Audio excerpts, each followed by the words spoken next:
Hi అండి, అందరికీ నమస్కారం. Welcome back to my YouTube channel. So మనకి స్టాఫ్ సెలక్షన్ కమిషన్ నుండి ఒక రిక్రూట్మెంట్ నోటిఫికేషన్ అయితే రిలీజ్ చేయడం జరిగింది. ఈ రిక్రూట్మెంట్ నోటిఫికేషన్లో భాగంగా stenographer grade C and grade D వేకెన్సీస్ని అయితే భర్తీ చేస్తున్నారు. సో ఈ stenographer grade C and grade D పోస్టులకి సంబంధించి ఈ రిక్రూట్మెంట్ ప్రాసెస్ యొక్క కంప్లీట్ స్కెడ్యూల్ కనుక చూసుకున్నట్లయితే ఆన్లైన్ అప్లికేషన్స్ అనేవి ఆల్రెడీ జూలై 26, 2024 స్టార్ట్ అయితే అయిపోయాయి. అండ్ అప్లికేషన్ సబ్మిట్ చేయడానికి చివరి తేదీ వచ్చేసి ఆగస్ట్ 17, 2024.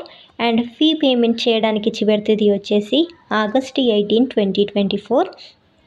వన్స్ మీరు అప్లికేషన్ చేసిన తర్వాత మీ అప్లికేషన్ ఫామ్లో ఏవైనా మిస్టేక్స్ ఉన్నాయి అనుకుంటే ఆ డీటెయిల్స్ ఎడిట్ చేసుకోవడం కోసం మనకి కరెక్షన్ విండో అనేది ఆగస్ట్ 27 అలాగే ఆగస్ట్ 28 ఓపెన్ అయితే ఉంటుంది. సో ఆ టైంలో మీరు మీ అప్లికేషన్లో ఏవైనా కరెక్షన్స్ కానీ డీటెయిల్స్ ఎడిట్ కానీ చేసుకోవాలి అనుకుంటే చేసుకోవచ్చు.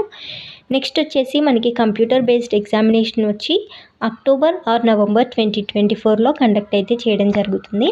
సో ఇది ఈ రిక్రూట్మెంట్కి సంబంధించి కంప్లీట్ స్కెడ్యూల్ అండి. నెక్స్ట్ ఎలిజిబిలిటీ కనుక చూసుకున్నట్లయితే మనకి ఖచ్చితంగా ఇండియన్ నేషనల్స్ అప్లై చేసుకోవచ్చు. ఇన్ కేస్ మీరు నేపాల్, భూటాన్ లేదా ఇతర కంట్రీస్ నుంచి అప్లై చేసుకుంటున్నట్టయితే ఖచ్చితంగా అందుకు సంబంధించి గవర్నమెంట్ ఇష్యూ చేసినటువంటి సర్టిఫికేట్ అయితే మీరు ప్రొవైడ్ చేయాల్సి ఉంటుంది. నెక్స్ట్ వచ్చేసి ఏజ్ లిమిట్ మనకి స్టెనోగ్రాఫర్ గ్రేడ్ సి వేకెన్సీస్కి 18 ఇయర్స్ నుండి 30 ఇయర్స్ లోపు ఉన్న క్యాండిడేట్స్ ఎవరైనా అప్లై చేసుకోవచ్చు. అంటే మనకి ఆగస్ట్ 2, 1994 నుండి ఆగస్ట్ 1, 2024 నాటికి 30 ఇయర్స్ ఉన్న క్యాండిడేట్స్ అప్లై చేసుకోవచ్చు. అంటే మనకి ఆగస్ట్ 2, 1994 నుండి ఆగస్ట్ 1, 2006 మధ్యలో పుట్టిన క్యాండిడేట్స్ ఎవరైనా అప్లై చేసుకోవచ్చు. అలాగే స్టెనోగ్రాఫర్ గ్రేడ్ డి వేకెన్సీస్కి వచ్చేసి 18 ఇయర్స్ నుండి 27 ఇయర్స్ లోపు. అంటే మనకి ఆగస్ట్ 2, 1997 నుండి ఆగస్ట్ 1, 2006 మధ్యలో పుట్టిన క్యాండిడేట్స్ ఎవరైనా అప్లై చేసుకోవచ్చు. నెక్స్ట్ ఇన్ కేస్ మీరు కావాలి అనుకుంటే ఏజ్ రిలాక్సేషన్ తీసుకోవచ్చు. అది కేటగిరీని బట్టి ఇవ్వడం జరుగుతుంది. అండ్ అందుకు సంబంధించి మీరు క్లెయిమ్ చేసుకోవడానికి సర్టిఫికెట్స్ అయితే ప్రొవైడ్ చేయాల్సి ఉంటుంది. సో అది మనకి ఏజ్ రిలాక్సేషన్కి సంబంధించిన డీటెయిల్స్ అండి. నెక్స్ట్ ఫర్దర్గా వచ్చేసి మనము ఎడ్యుకేషనల్ క్వాలిఫికేషన్స్ కనుక చూసినట్లయితే మనకి ఇంటర్మీడియట్ కంప్లీట్ చేసిన క్యాండిడేట్స్ ఎవరైనా కూడా ఈ స్టెనోగ్రాఫర్ వేకెన్సీస్కి అప్లై అయితే చేసుకోవచ్చు. మనకి ఇది అప్లై చేసుకోవడానికి ఎస్ఎస్సి అఫీషియల్ వెబ్సైట్లో ఫస్ట్ రిజిస్టర్ అయితే చేసుకోవాలి. రిజిస్ట్రేషన్ చేసుకున్న తర్వాత అప్లికేషన్ ఫామ్ అయితే సబ్మిట్ చేయాల్సి ఉంటుంది. సో మనకి కంప్యూటర్ బేస్డ్ ఎగ్జామినేషన్ అయితే ఉంటుంది అనుకున్నాం కదా. ఈ ఎగ్జామినేషన్కి సంబంధించి సెంటర్స్ ఎక్కడెక్కడ ఇచ్చారు అనేది కూడా ఒకసారి చూద్దాము. మనకి ప్రతి రీజియన్లో సెంటర్స్ అయితే ఇవ్వడం జరిగింది. మనం తెలుగు స్టేట్స్కి సంబంధించి రీజియన్స్ కనుక చూసుకున్నట్లయితే గుంటూరు, కర్నూలు, రాజమండ్రి, తిరుపతి, విజయవాడ, విశాఖపట్నం. సో ఇవి వచ్చేసి మనకి ఆంధ్రప్రదేశ్లో. అలాగే తెలంగాణలో వచ్చేసి హైదరాబాద్ అండ్ వరంగల్. సో ఇవి మనకి తెలంగాణలో. సో మొత్తం మనకి సదరన్ రీజియన్లో ఉన్న సెంటర్స్ కనుక చూసుకున్నట్లయితే ఇక్కడ ఇచ్చారు. సో ఆ డీటెయిల్స్ ఒకసారి చూసుకొని మీరు అప్లికేషన్ టైంలో ఎగ్జామినేషన్ సెంటర్ ఏది కావాలి అనేది పెట్టుకోండి. నెక్స్ట్ మనకి కంప్యూటర్ బేస్డ్ ఎగ్జామినేషన్ ఉంటుంది అనుకున్నాం కదా. ఈ ఎగ్జామినేషన్లో ఏ సబ్జెక్ట్స్ ఉంటాయి, ఎన్ని మార్క్స్కి ఎన్ని క్వశ్చన్స్ ఉంటాయి, అలాగే ఎంత డ్యూరేషన్ టైం ఇస్తారు అనేది కూడా ఇక్కడ ఇచ్చారు చూడండి. సో మనకి సబ్జెక్ట్స్ వచ్చేసి first general intelligence and reasoning 50 questions అడుగుతారు. ప్రతి క్వశ్చన్కి ఒక మార్క్ ఉంటుంది. టోటల్గా 50 మార్క్స్. అలాగే మనకి జనరల్ అవేర్నెస్ కూడా 50 క్వశ్చన్స్ ఉంటాయి 50 మార్క్స్కి. అండ్ నెక్స్ట్ వచ్చేసి English language and comprehension 100 questions 100 marks. టోటల్గా మనకి 2 అవర్స్ టైం డ్యూరేషన్ అయితే ఇవ్వడం జరుగుతుంది. మనకి ఎగ్జామ్ అంతా కూడా మల్టిపుల్ చాయిస్ క్వశ్చన్స్ ఎంసీక్యూస్ టైప్లోనే ఉంటాయి. అండ్ ఎగ్జామ్ లాంగ్వేజెస్ వచ్చేసి ఇంగ్లీష్ అండ్ హిందీ. ఈ 2 లాంగ్వేజెస్లో మనకి పేపర్ అనేది ఉంటుంది. నెక్స్ట్ వచ్చేసి నెగిటివ్ మార్కింగ్. సో మనకి ప్రతి రాంగ్ ఆన్సర్కి 0.25 మార్క్స్ అనేవి కట్ చేయడం జరుగుతుంది. సో ఖచ్చితంగా ఈ పాయింట్ అయితే గుర్తుపెట్టుకోండి. నెగిటివ్ మార్కింగ్ అయితే ఉంది మనకి. అలాగే నెక్స్ట్ మనకి general intelligence and reasoning, general awareness, English language and కాంప్రహెన్షన్లో సిలబస్ ఏంటి అనేది డీటెయిల్గా నోటిఫికేషన్లో ఇచ్చారు. ఒకసారి అయితే చెక్ చేసుకొని అప్లై చేయండి. నెక్స్ట్ వచ్చేసి స్కిల్ టెస్ట్. సో మనకి స్టెనోగ్రాఫర్ గ్రేడ్ డికి అలాగే స్టెనోగ్రాఫర్ గ్రేడ్ సికి స్కిల్ టెస్ట్ అయితే ఉంటుంది. ఇంగ్లీష్లో అయితే మనకి 50 minutes టైం ఇస్తారు. అలాగే మనకి స్క్రైబ్ క్యాండిడేట్స్ అయితే 70 minutes టైం ఇవ్వడం జరుగుతుంది. Next stenographer grade D Hindi లాంగ్వేజ్లో కనుక స్కిల్ టెస్ట్ చేస్తున్నట్లయితే 65 minutes టైం ఇవ్వడం జరుగుతుంది. నెక్స్ట్ స్టెనోగ్రాఫర్ గ్రేడ్ సి ఇంగ్లీష్కి 40 minutes టైం, అలాగే స్టెనోగ్రాఫర్ గ్రేడ్ సి హిందీ లాంగ్వేజ్కి 55 minutes టైం అయితే ఇవ్వడం జరుగుతుంది. సో మనకి స్కిల్ టెస్ట్ కంప్లీట్ అయిన తర్వాత మనకి ఫిజికల్ ఎఫిషియన్సీ టెస్ట్ ఉంటుంది. సో ఆ డీటెయిల్స్ కూడా నేనైతే ఒకసారి క్లియర్గా ఎక్స్ప్లెయిన్ చేస్తాను. అంతకన్నా ముందు ఒకసారి డాక్యుమెంట్స్ ఏమేమి కావాలో చూడండి.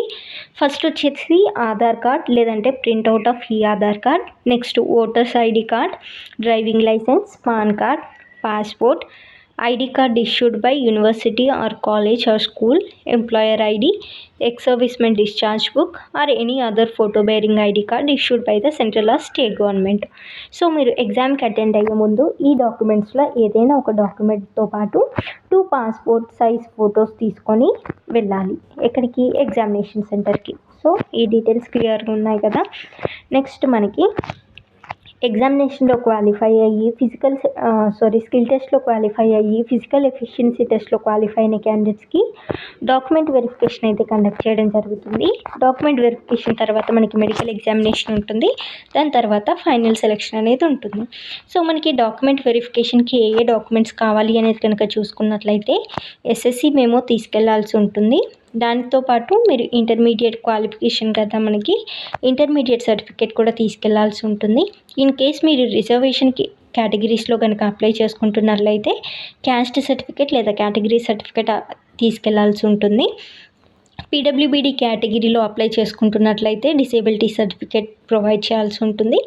ఎక్స్ సర్వీస్ మెన్ అయితే సర్వింగ్ డిఫెన్స్ పర్సనల్ సర్టిఫికేట్తో పాటు ఇక్కడ మనకి అనెక్స్యూర్ 7లో ఇచ్చిన అండర్టేకింగ్ అలాగే డిశ్చార్జ్ సర్టిఫికేట్ కూడా ప్రొవైడ్ చేయాల్సి ఉంటుంది.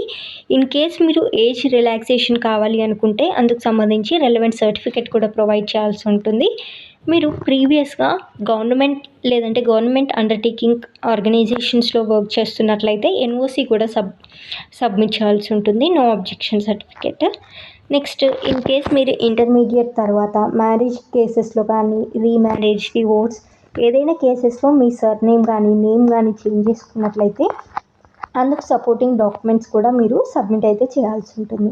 సో మీరు ఇక్కడ ఏవైతే డాక్యుమెంట్స్ చెప్పారో అవన్నీ ఒరిజినల్స్ తీసుకొని వెరిఫికేషన్కి అయితే అటెండ్ అవ్వాల్సి ఉంటుంది. ఇన్ కేస్ మీరు అందులో ఏ డాక్యుమెంట్ ప్రొవైడ్ చేయకపోయినా మీ సెలెక్షన్ అనేది క్యాన్సిల్ అయ్యే ఛాన్సెస్ ఉంటాయి. కాబట్టి డాక్యుమెంట్స్ అన్నీ ముందే రెడీగా అయితే పెట్టుకోండి. సో అది మనకి డాక్యుమెంట్స్కి సంబంధించిన డీటెయిల్స్ అండి. Next selection mode of selection కనుక చూసుకున్నట్లయితే మనకి కంప్యూటర్ బేస్డ్ ఎగ్జామినేషన్ కండక్ట్ చేస్తున్నారు కదా, అందులో అన్రిజర్వ్డ్ కేటగిరీ క్యాండిడేట్స్ 30% మార్క్స్ వస్తే క్వాలిఫై అవుతారు. అలాగే ఓబీసీ ఆర్ ఈడబ్ల్యూఎస్ కేటగిరీకి 25% వచ్చేసి qualifying marks and remaining other categories వచ్చేసి 20% క్వాలిఫైయింగ్ మార్క్స్. సో అవి qualifying marks, final merit list కాదు.